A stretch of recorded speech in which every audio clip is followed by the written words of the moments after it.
Webinars DGE. Direção-Geral da Educação, Ministério da Educação e Ciência. Divulgação de projetos, iniciativas e boas práticas na educação portuguesa. Temos hoje connosco o professor Dr. José Luís Ramos. O professor Dr. José Luís Ramos é subejamente conhecido, eu vou apenas fazer uma pequena introdução, uma pequena apresentação. É professor associado e investigador da Escola de Ciências Sociais da Universidade de Évora. É também o coordenador do Centro de Competência TIC da Universidade de Évora e tem um largo currículo na área da investigação, da formação inicial e contínua de professores no que diz respeito às tecnologias da informação e comunicação. Tem um conjunto que já não é despiciente, nem coisa que se pareça, de investigação feita na área da integração curricular das TIC, da utilização das TIC em sala de aula e não só. E, de facto, é um investigador que tem larga experiência nesta área das tecnologias da informação e comunicação. Hoje, o professor José Luís Ramos, a quem desde já agradeço a presença, vem-nos falar sobre uma área que tem feito caminho, fundamentalmente, e ainda mais ou menos circunscrito ao Reino Unido e aos Estados Unidos da América, mas que neste momento está a ser alargada a outros países, nomeadamente a Portugal. As metas TIC que foram publicadas em julho e que estão neste momento a ser postas em prática na disciplina de 7º e 8º ano de TIC, têm uma área específica para o pensamento computacional e é sobre essa área que o professor José Luís Ramos vem falar hoje. E passava a palavra então ao professor José Luís Ramos. Muito obrigado, eu agradeço as simpáticas palavras e agradeço também o convite da Direção-Geral de Educação para poder ter esta conversa, digamos assim, sobre a questão do pensamento computacional e é sempre um prazer ter esta possibilidade. O tema é o pensamento computacional na escola, que é o tópico que nos irá aqui centrar a atenção. Eu tenho uma pequena agenda para podermos fazer este caminho.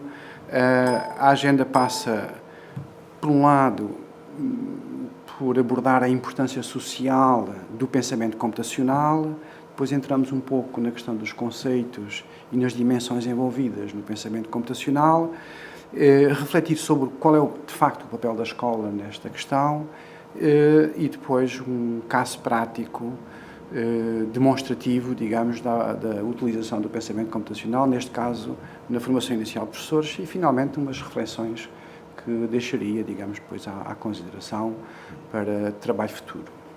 Portanto, com este guião de viagem, digamos assim, eu iria iniciar esta pequena apresentação.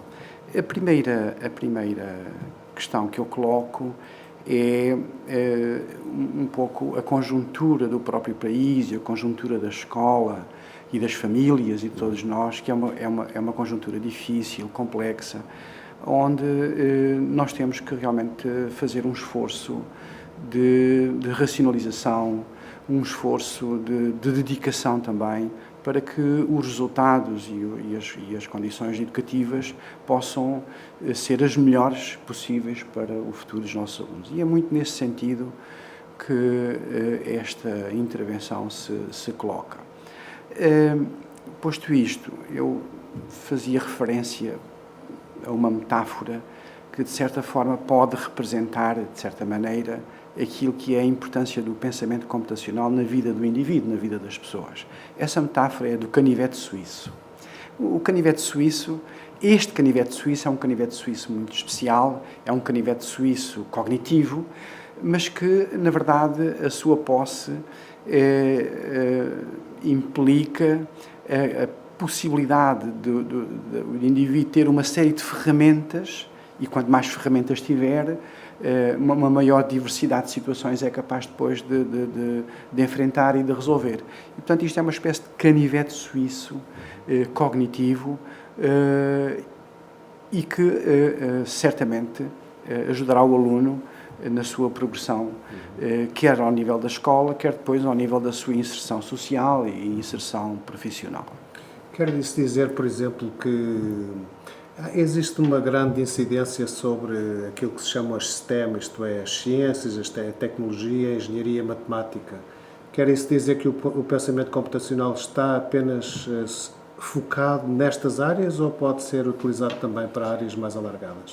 Pode ser utilizado para áreas mais alargadas. Aliás, essa é uma das questões que eu vou abordar, porque realmente aquilo que os próprios investigadores e os pioneiros, digamos, desta situação, deste conceito, desde o Papert até a Janet Wing, portanto, todos eles reclamam que o pensamento computacional é para todos.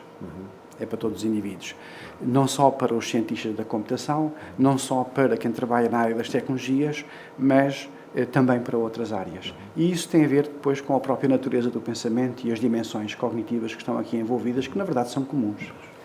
Essa é que é a situação. Bem, e justamente para isso eu faria aqui uma referência à Janet Wing, quando ela diz que o pensamento computacional é uma forma humana de resolver problemas e não uma forma de tentar que os seres humanos pensem como computadores. Porque às vezes pode haver essa tentação de pensar dessa maneira. Em geral, como ela diz, os computadores são um pouco maçadores, são aborrecidos, ao contrário dos humanos, que são inteligentes e imaginativos. Nós, os seres humanos, conseguimos tornar os computadores interessantes. Os nossos cérebros, equipados agora com estes dispositivos cognitivos, usamos a nossa inteligência para resolver problemas que não usaríamos sequer imaginar antes da idade da computação, dado o volume da informação, dada a complexidade dos problemas que hoje conseguimos abordar. E, portanto, toda esta questão do pensamento computacional se equaciona na relação entre a sociedade, a tecnologia e a ciência, e é um instrumento fundamental para esta área. Mas por que é importante agora pensar neste aspecto do pensamento computacional? Se nós observarmos um pouco à nossa volta, nós vemos que há um progresso científico e tecnológico muito acelerado, com impactos na ciência, na governação, nas indústrias, nos serviços, etc. A queda do poder de processamento foi um dos fatores também, e a aplicação dos métodos e ferramentas computacionais a uma grande variedade de problemas. Basta ver os avanços na ciência, na medicina, no genoma humano ou na astronomia, em áreas onde o poder de computação é bastante elevado e os custos disso caíram, digamos, abruptamente. Depois há um conjunto de problemas que, enquanto espécie, enfrentamos. As questões de sobrevivência, sustentabilidade, por exemplo, as questões das alterações climáticas, a escassez de alimentos, as pandemias, os movimentos migratórios, os conflitos, tudo isto são problemas de uma dimensão bastante significativa e que, evidentemente, nós temos que usar recursos que vão muito para além das capacidades individuais e, portanto, a inteligência coletiva, que é um conceito que já vem também de trás. Portanto, é preciso muito poder de pensamento para poder realmente abordar este tipo de problemas. Por outro lado, os desafios da globalização. Portanto, hoje, facilmente, a pessoa pode encontrar um contexto de trabalho em qualquer ponto do mundo e, portanto, tudo isso ajudará a que essa situação possa ser resolvida da melhor forma. E o outro fator que de certa maneira, condiciona a emergência desta reflexão e desta necessidade de reforma dos sistemas educativos é a observação em muitos países, nomeadamente nos Estados Unidos, na Inglaterra, mas em geral em todos os países, é a quantidade de alunos que estão a faltar nas áreas STEM, que são aquelas que são muitas vezes o motor do desenvolvimento tecnológico, científico, etc. E, portanto, a fuga de pessoas para outras áreas que não estas foi de tal forma assustadora e hoje as faltas na engenharia, na ciência, etc., são muito significativas quando temos excessos do outro lado. E, sim, portanto, parece que em princípio haverá uma escassez de 140 mil profissionais nesta área das STEM, portanto é obrigatório fazer alguma coisa para obter isso.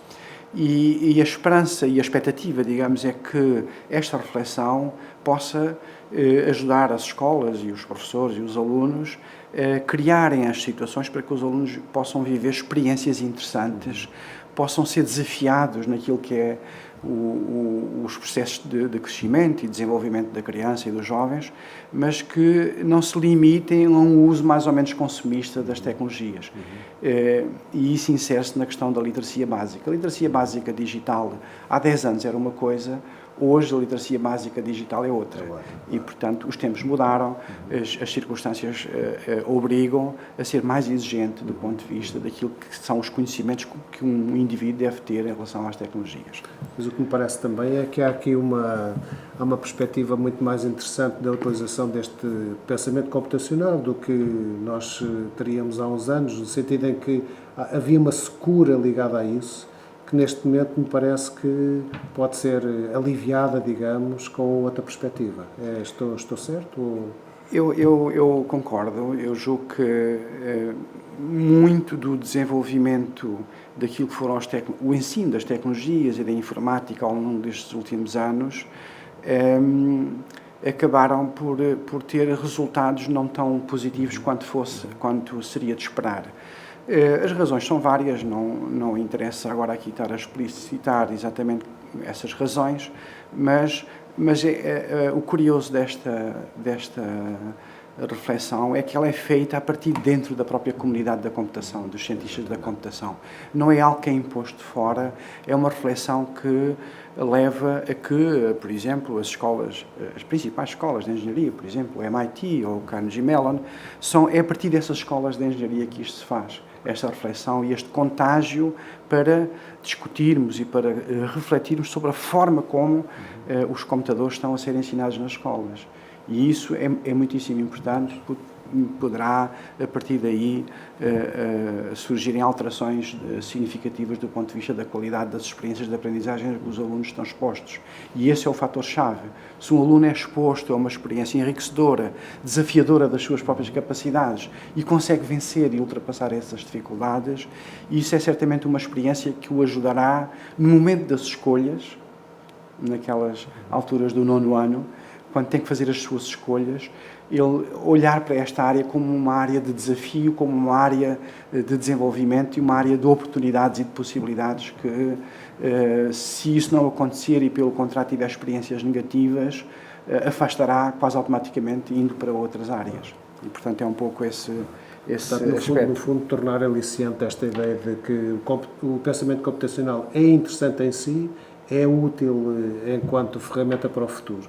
Exatamente. Aliás, é preciso também referir que nesta área, no terreno, digamos, da disseminação e da discussão acerca da importância do pensamento computacional na sociedade e na escola, estão não só as instituições de investigação, que referi há pouco, mas estão também as grandes empresas, a IBM, a Google, a Microsoft.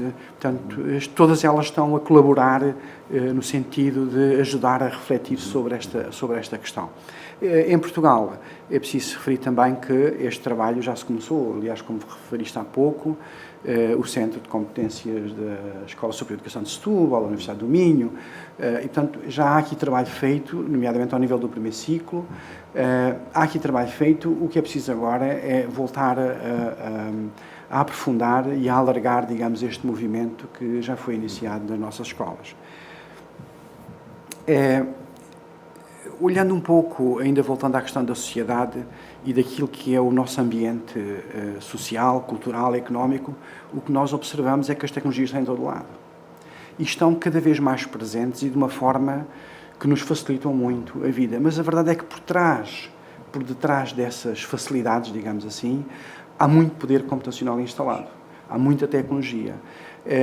E para que isso possa ser possível continuar a desenvolver, é preciso pessoas qualificadas. E esse é o grande desafio, que é a qualificação das pessoas, não só para que elas possam ser utilizadoras dessas tecnologias, mas possam continuar a produzir e a criar essas tecnologias.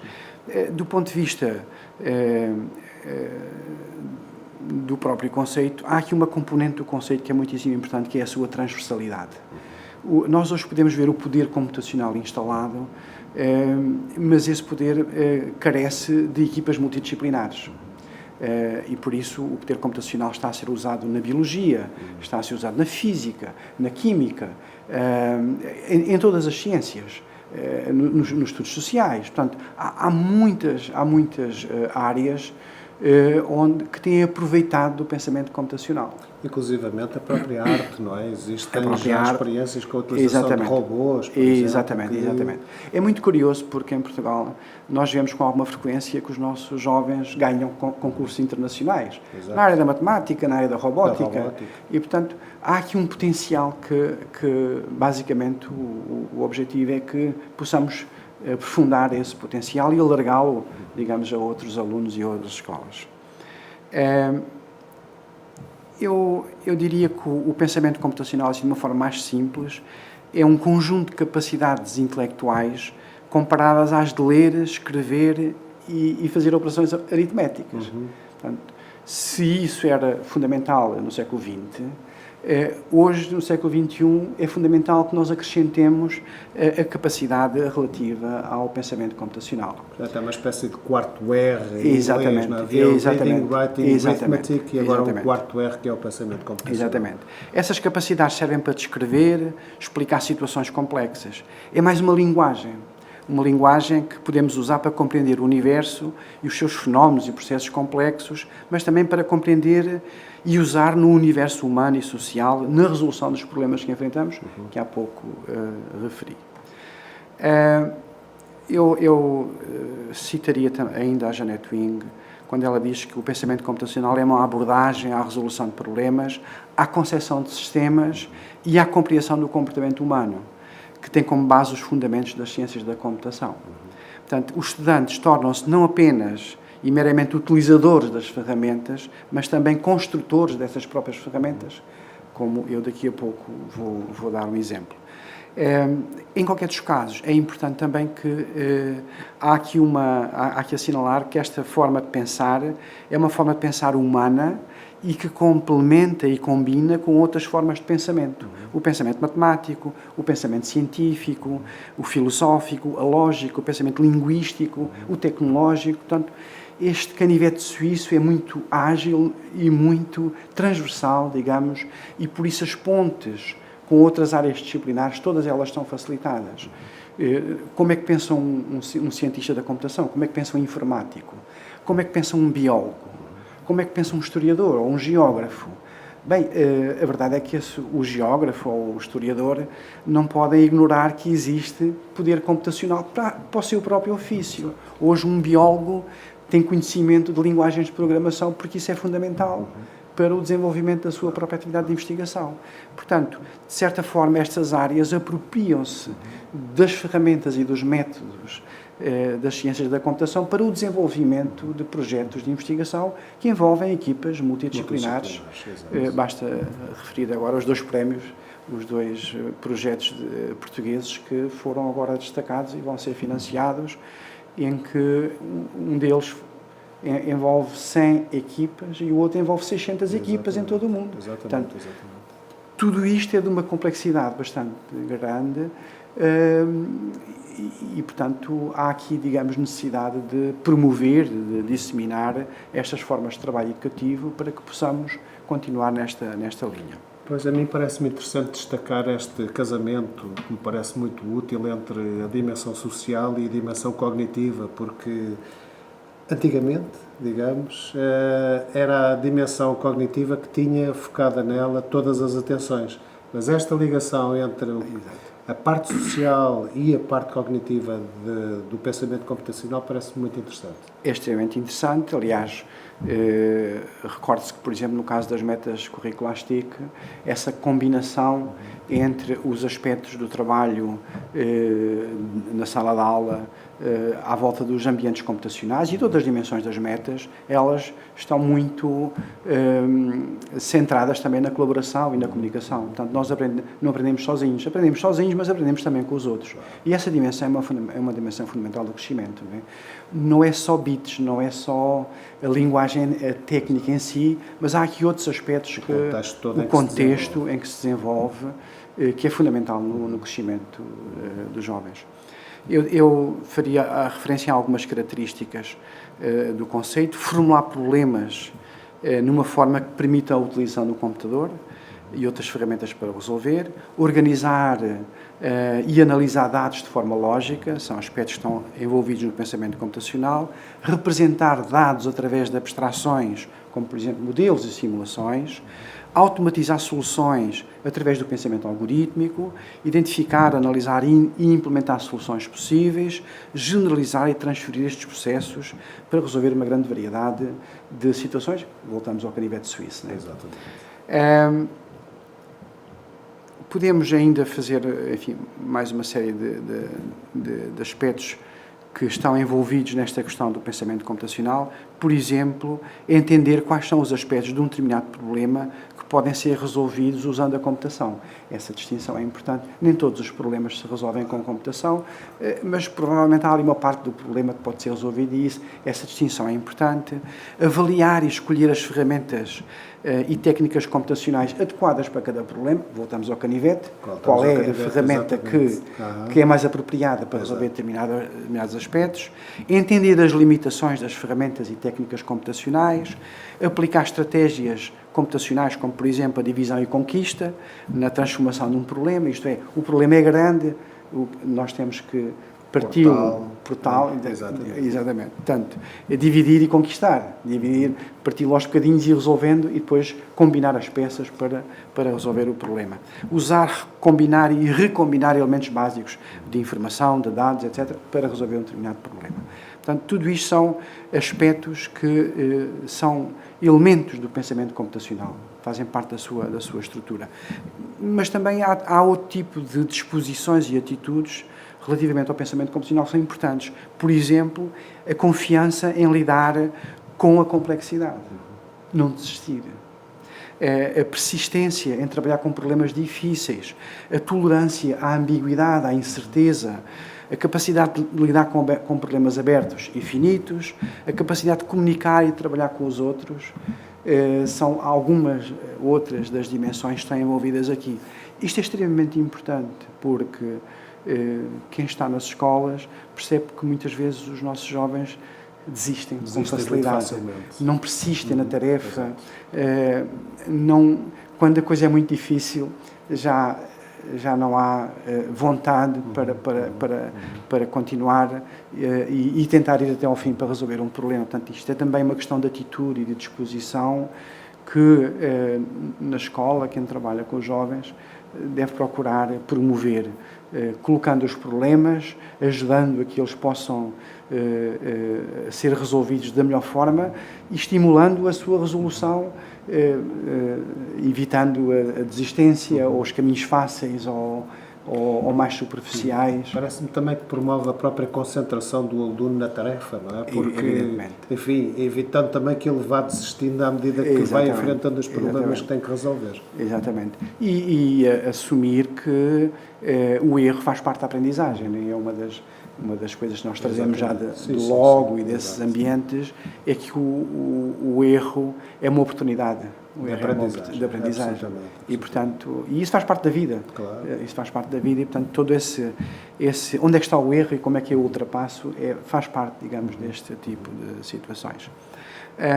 Poderíamos referir aqui algumas dimensões que são extremamente importantes. E o curioso é que a percepção que eu tenho é que muitas destas coisas já são feitas na escola. Nós poderemos não lhe dar o nome de pensamento computacional, mas elas já são feitas nas escolas em muitos casos. E o que se pretende aqui, de certa forma, é retomar um pouco essa reflexão, ver que ali ao lado, na filosofia, também se desenvolvem capacidades relacionadas com a abstração, com a comunicação, com a coordenação, com a lógica. ou que ali ao lado na física se trabalham problemas de modulação, se resolvem problemas. Portanto, há aqui uma série de dimensões que realmente são comuns a várias áreas. E isso é muito importante naquele sentido em que os próprios cientistas da computação referem: a computação é para todos, o pensamento computacional é para todos. E se todos fizermos esforços no mesmo sentido, evidentemente que a situação poderá ser bastante mais favorável. Uma das coisas que... e isto tem a ver com a necessidade de, muitas vezes, explicar o que é o pensamento computacional com aquilo que não é. O que é que não é pensamento computacional. E esta diferença, a meu ver, é muito importante. O pensamento computacional não é apenas e necessariamente só a programação. A programação é uma ferramenta do pensamento computacional, mas reduzir tudo aquilo que nós estivemos aqui a falar do pensamento computacional à programação, à aprendizagem de uma linguagem de programação, do ponto de vista estritamente técnico, pode não ser suficiente. Porque à volta do ensino e da aprendizagem dessa programação há todo um conjunto de aspectos que é preciso levar em consideração. O pensamento computacional, em certas circunstâncias, nem sequer requer um computador. Repara que esta questão da computação é mais antiga que o próprio computador. No século XVIII havia pessoas que, por exemplo, eram usadas como homens computadores. E no século XX a mesma coisa, as mulheres computadoras, antes de haver propriamente o computador. Portanto, a computação é uma operação cognitiva de automatização de um conjunto de operações. E, portanto, isso é humano, não tem estritamente a ver com a máquina. A máquina estende-nos a nossa capacidade de pensar e de resolver problemas, dando-nos mais recursos, mais velocidade, mais elementos para poder chegar mais longe. Mas na verdade, computar é algo profundamente humano, que é o que também é aqui sublinhado. Usar o computador também não é... o pensamento computacional não é pensar como uma máquina. Não é pensar só como uma máquina. Não é usar um computador na perspectiva do utilizador, no sentido mais superficial do que é um utilizador. Vai fazer uma pesquisa, vai ao Facebook, vai enviar uma mensagem de correio. Tudo isso é algo que não envolve a questão da resolução de problemas, não envolve a questão do pensamento paralelo, não envolve muitas outras coisas que estão envolvidas no pensamento computacional. Quando os computadores chegaram às escolas, faria algum sentido que a literacia digital fosse o acesso ao computador, a sua utilização, o seu conhecimento, mas isso, hoje em dia, é completamente insuficiente para aquilo que são as necessidades da sociedade e dos próprios indivíduos em termos do seu próprio desenvolvimento. Há aqui a pensar que seria interessante estabelecer uma ligação entre a Web 1, que apenas permitia que as pessoas utilizassem, exatamente, e a passagem à Web 2, que permite que as pessoas produzam também. Criam os seus próprios recursos. Isso é uma diferença fundamental, e é tudo isso que faz com que hoje o pensamento computacional tenha uma atualidade e seja, digamos, um cavalo de batalha das instituições para que a escola possa cumprir melhor as suas funções do ponto de vista quer daquilo que é individual, aquilo que o indivíduo consegue fazer do ponto de vista das suas capacidades, mas também daquilo que depois lhe será útil quando for o momento da sua inserção social e do ponto de vista profissional também. Que é tão importante neste momento. Que é tão importante neste momento, exatamente. Portanto, não é enviar uma mensagem de correio, não se trata apenas de detalhes técnicos, portanto, são questões que nós temos que ver de outra maneira.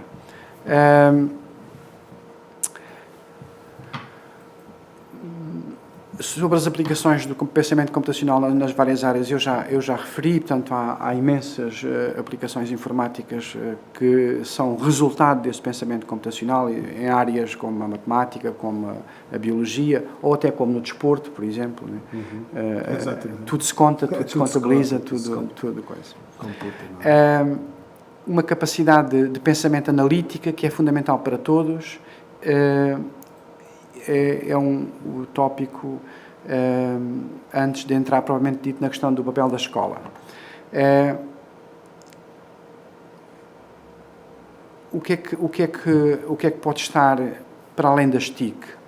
O ensino das TIC hoje em Portugal, o que é que nós podemos fazer para movermos nesta direção de termos um trabalho mais, ao mesmo tempo mais exigente e mais desafiante e mais útil para os nossos alunos?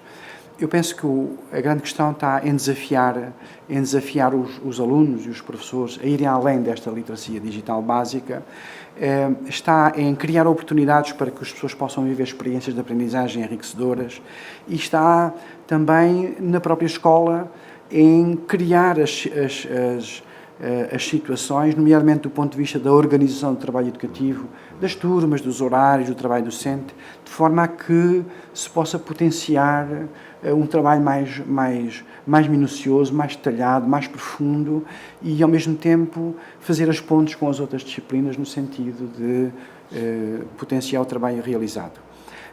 Também se pode fazer, potenciar, digamos, o trabalho, criando oportunidades extracurriculares, coisas que em muitos casos as escolas já fazem, né?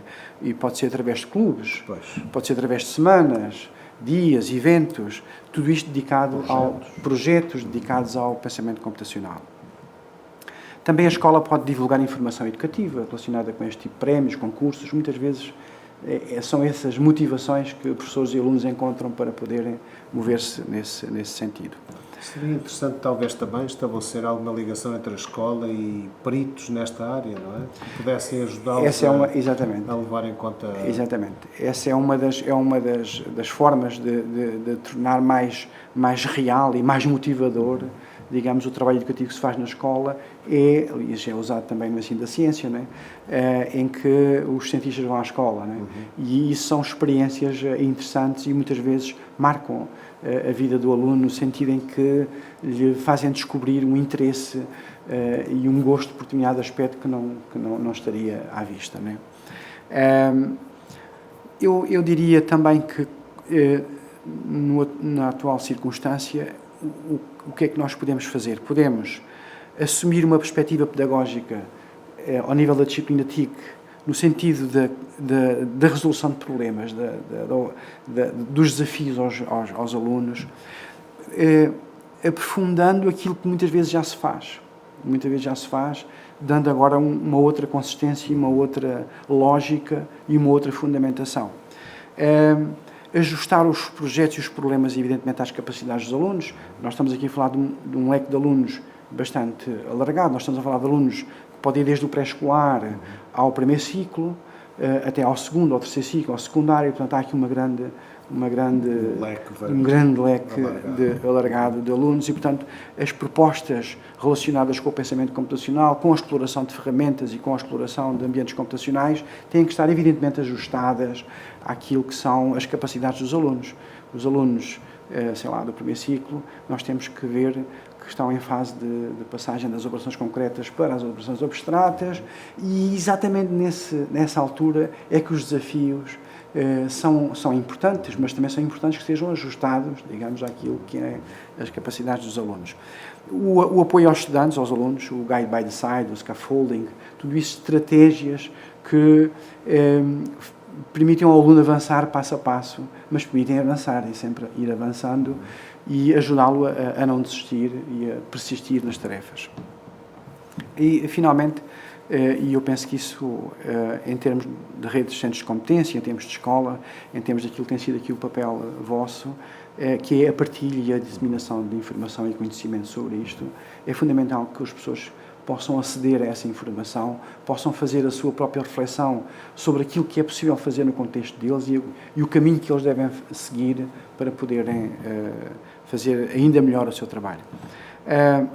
Neste caso, no caso das metas curriculares TIC, há várias referências, ferramentas que podem ser usadas no desenvolvimento do pensamento computacional, nomeadamente o Scratch, o Kodu, o Squeak e outros, mas nas outras áreas da informática há também muitas outras ferramentas que podem ajudar.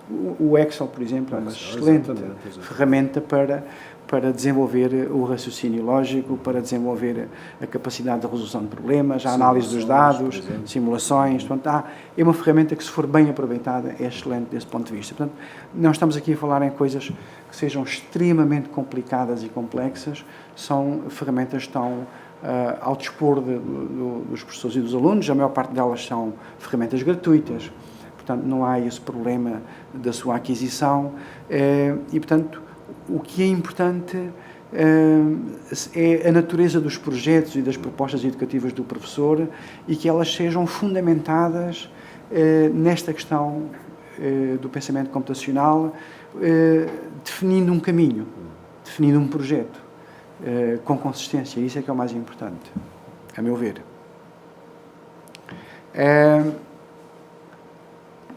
Ainda em relação à questão do pensamento computacional, eu gostava de referir uma proposta que tem a ver com o trabalho sem computadores.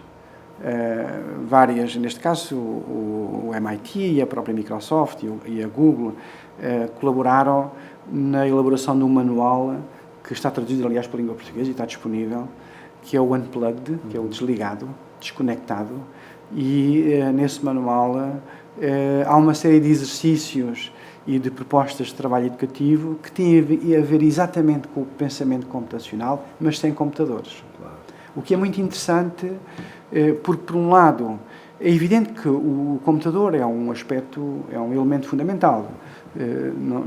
Isto não quer dizer que se possa, ou que se tinha que ficar por ali. Ou que se possa dispensar. Que se possa dispensar, mas nas circunstâncias em que essas dificuldades às vezes são grandes, começar por coisas mais simples, que têm a ver com objetos, com elementos que não são computacionais, claro, mas que podem desenvolver o pensamento computacional. É uma proposta muito interessante e que eu deixava aqui sublinhado.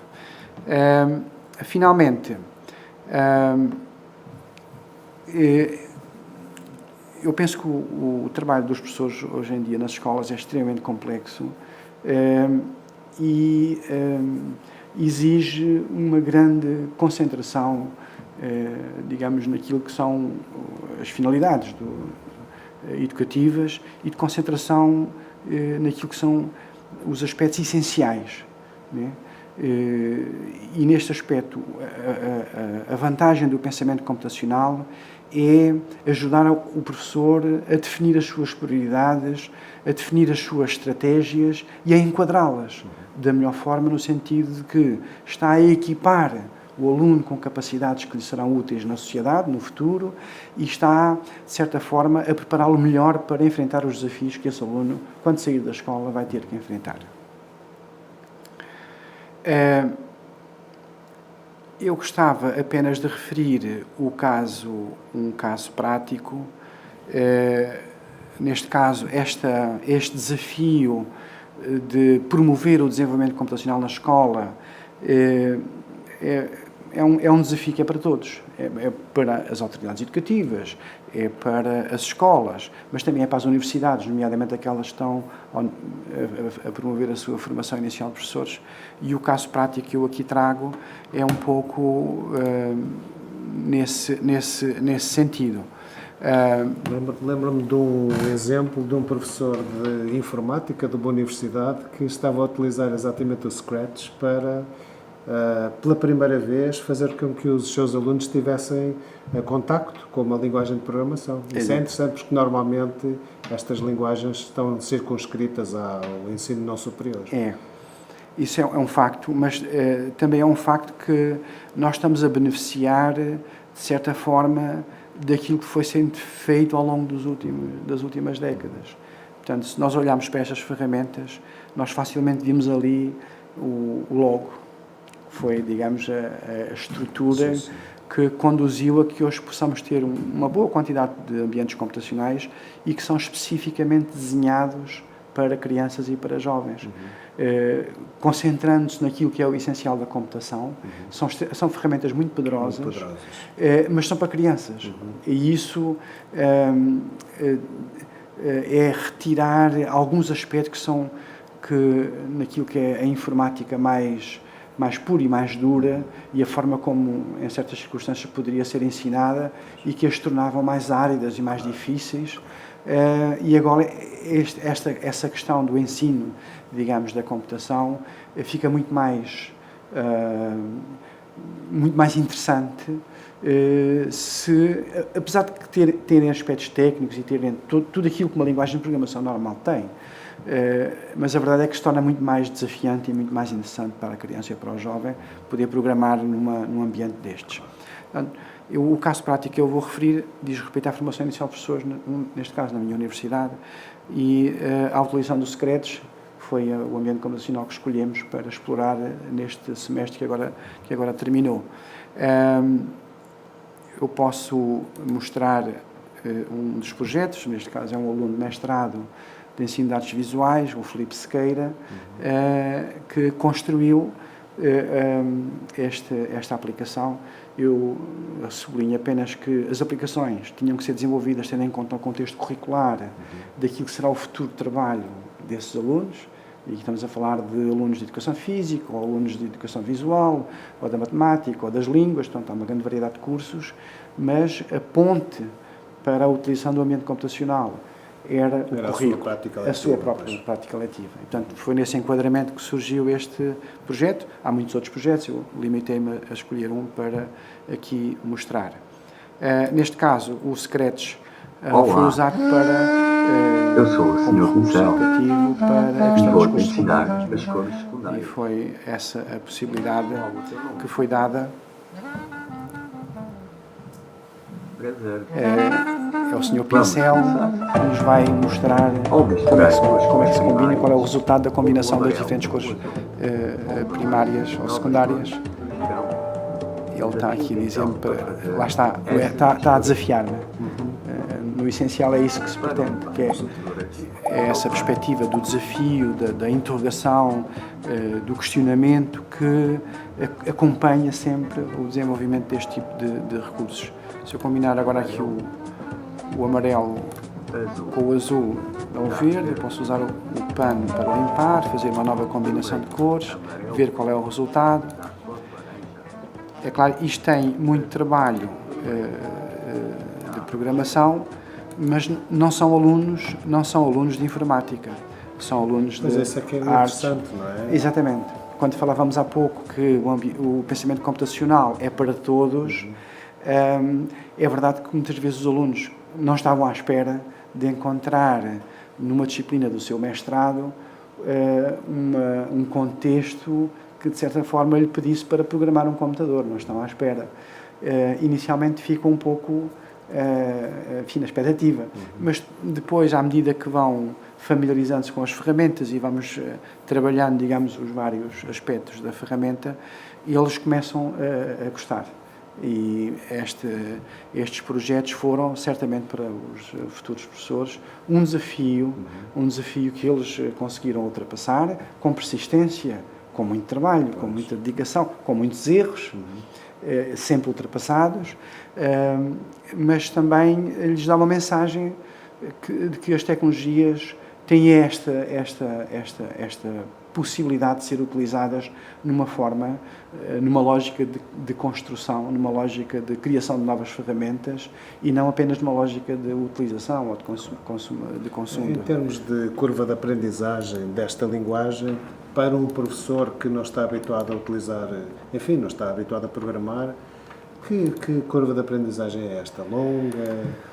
É uma curva de aprendizagem que eu diria, para o contexto nosso de um semestre, é relativamente curta. E nós temos a percepção de que não conseguimos explorar todas as possibilidades computacionais do Scratch, nem lá perto. Mas o mais importante para mim é ter saído da zona de conforto, ter convidado os alunos a saírem da sua zona de conforto e a explorarem algo que, na verdade, lhes deu bastante prazer.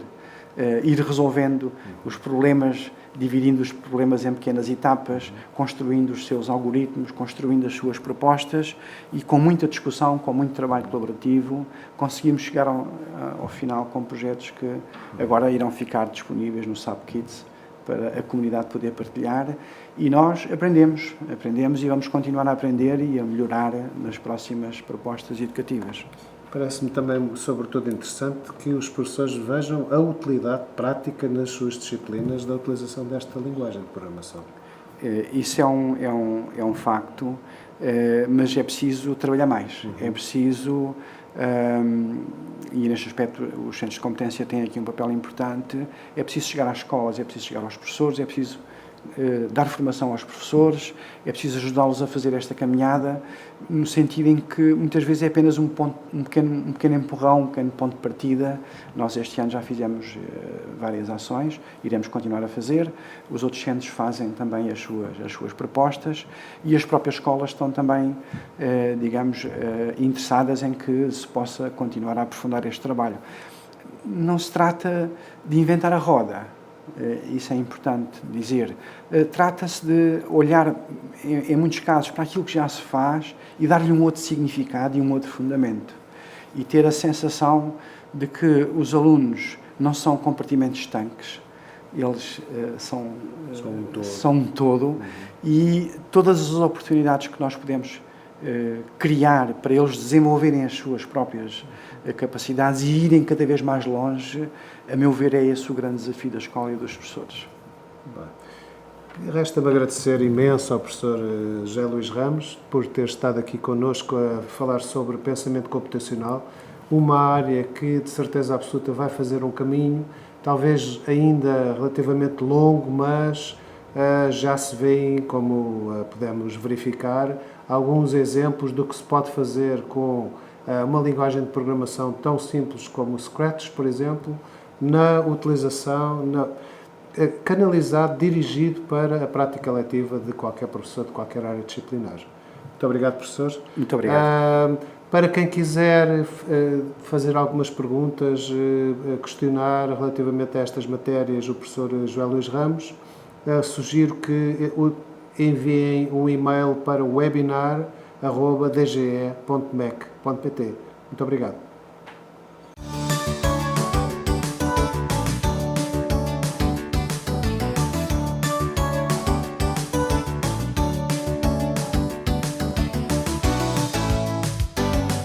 Webinars DGE.